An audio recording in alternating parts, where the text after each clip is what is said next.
So we got the 3-2 Philadelphia Eagles coming in, and offensively they're 24th in total offense, averaging 339.2 yards a game. They're 21st in passing yards at 227.4. They're tied 7th in sacks allowed with only 8 of those, 18th in rushing yards with a 111.8, but they are tied for 21st in yards per carry at 3.9. So it's not all that effective, but they're getting some yards out of it overall as the game. And second in the league in third down conversion at 53%, and seventh in points per game at 28.2. Defensively, they are a little bipolar, so to speak. They are 10th in total defense, allowing 334.2 yards a game.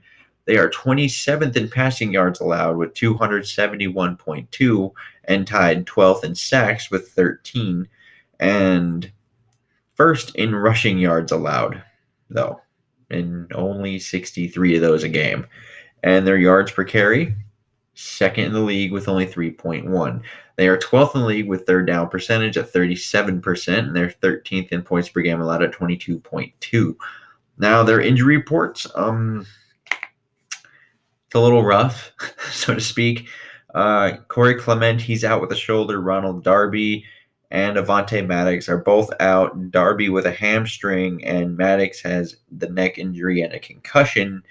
Deshaun Jackson, he's still out with an abdomen. Tim Jernigan, he's out with a foot. And then Darren Sproles is also out this week.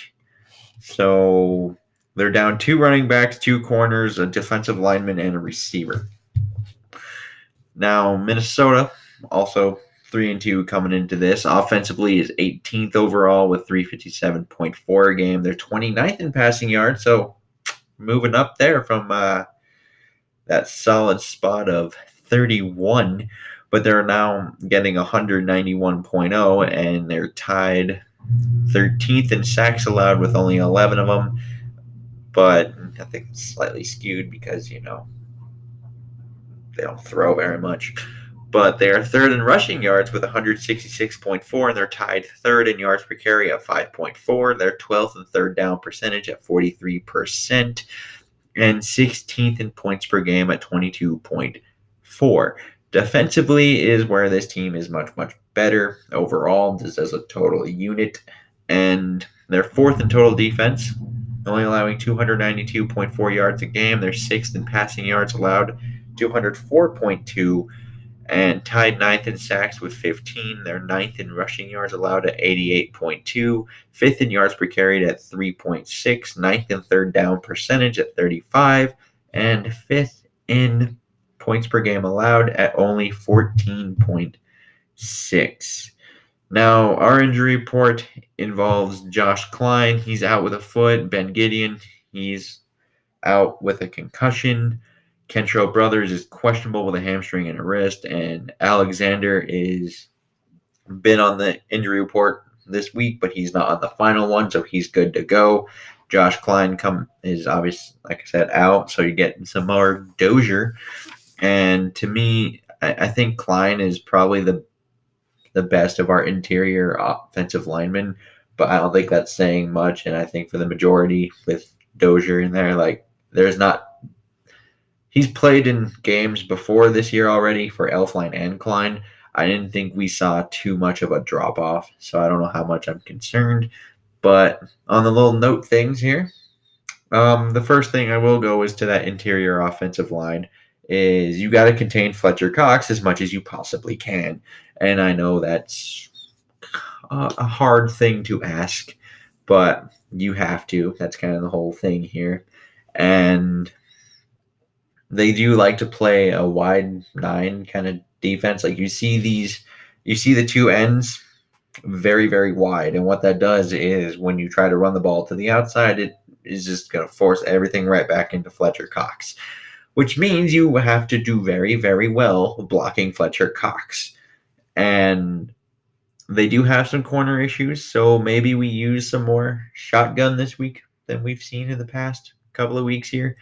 Kind of spread them out, some quick passes. They were pretty effective at doing that last year, and for another little note, if you take out last week from, Jets with like 800 injuries that they have, including like their top two quarterbacks, they are allowing 133.7 quarterback rating after play action, which is kind of what this whole thing is for. And I think we might be able to really hurt them that way if they don't want to go into the more spread them out gun look. But I think just to try to nullify Fletcher Cox and Brandon Graham and those kind of guys, you still probably need to get the ball out fairly quickly. I'm not sure if it's as quick as possible, but I'm a little concerned about Garrett Bradbury this week. He's just probably going to get thrown around again in pass protection. I would aim for an effective running game. I doubt we're getting our 200 yards this game just because, well, they only allow 63 a game. So I wouldn't be too surprised to see that stifled a little bit. But Kirk needs to come up this week, which is a little scary for some. I think you also need to take things from last week, just the balance and the play calling of it. Like, it was so predictable all the other weeks, and then last week they actually came out and were like, oh, maybe we'll throw on first down every once in a while. And it worked. So I think you need to continue with that. And I think this might come down to just Kirk not messing it up. At some point, he's going to have to prove that he can handle all these guys up front, and that it's not, oh, well, sometimes the interior offensive line doesn't hold up as well as it should, which is true. But once again, look at everything else that's around him on this offense. You look at Dalvin Cook, he's going to be in the running, assuming he stays healthy, in terms of all-pro running back conversation. Diggs and Thielen, when healthy, are very, very good. And then you have two tight ends that are at least reliable, I think, in Irv Smith and Kyle Rudolph. I think Irv, in terms of this offense, is probably a better fit. But the point is, he has a defense and he has all of those weapons. At some point, you just have to prove that you can actually handle that kind of pressure. So just don't mess it up, Kirk. That's all you really have to do. It's okay to throw the ball away. Just manage the game. If he just plays a game manager role, we will be fine for most parts, because how Philly's defense really works, I think, is they take a lot more chances in that secondary, a lot more than Minnesota does. We don't really allow yards, but we will allow catches. They're kind of the opposite. They're going to go for those interceptions. We don't go for the risky plays. They do.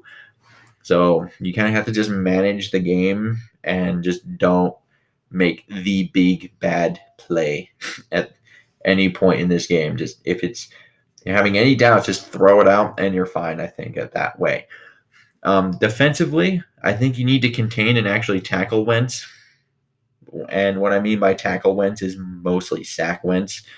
Because I don't know if you guys have caught any of the Philadelphia games, but every time I have seen them this year, it feels like he has 2 or 3 plays a game where he's slippery in that pocket and you cannot bring him to the ground.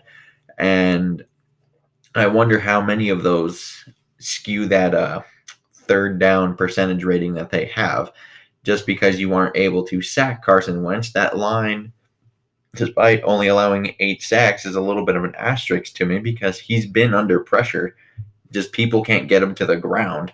So if you can just get him to the ground, maybe you talk about, like, if that was a second down, he's probably had plays where maybe it was like, 2nd and 6 or something, instead of being dropped for a sack, and all of a sudden it's like a 3rd and 12. You might be talking either a move the change or a 3rd and short kind of situation with Carson Wentz. So you actually need to contain him inside the pocket because he will run, and you need to actually tackle him when you get your hands on him because he will make you pay for not doing that. And I think the one major key here would be forcing Ertz not to beat you. Some of these tight ends have kind of gotten yards on them this year, mainly Darren Waller and Austin Hooper. But I do think you need to make Ertz not beat you. That's Wentz's number one guy. Alshon Jeffrey is another big body out there that he likes to throw to, but I think Ertz is probably the number one guy to nullify first after the run game, and I would expect a lot of Miles Sanders in this game in the backfield. just because we're talking no Darren Sproles and no Corey Clement either.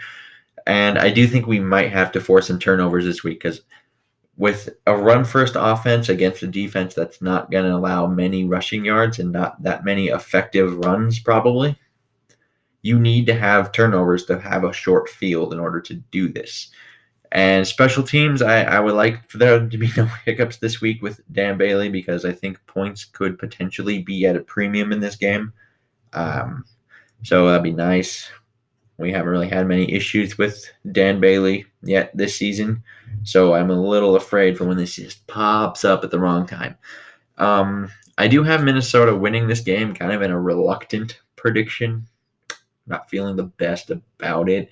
I have them winning 23-17, and the two rosters are very much, well, they're very similar to what they were last year when they played in Philadelphia, where Minnesota did win. But I think the fact that the game is being held in Minnesota is probably the major part of why I'm picking Minnesota to win this game, because they're just a much better home team than they have been an away team for a little bit now. And if it weren't for that, I would probably be taking Philadelphia in this game. It's going to be close. It's going to be a little too close for comfort for some people, I think. And that's on either side because I can still see this going either way. But I do think this is going to be close and something that could potentially swing a whole season on either side. So I'd like to know what your comments are down below. Liking, subscribing helps. And until next time, I bid y'all adieu.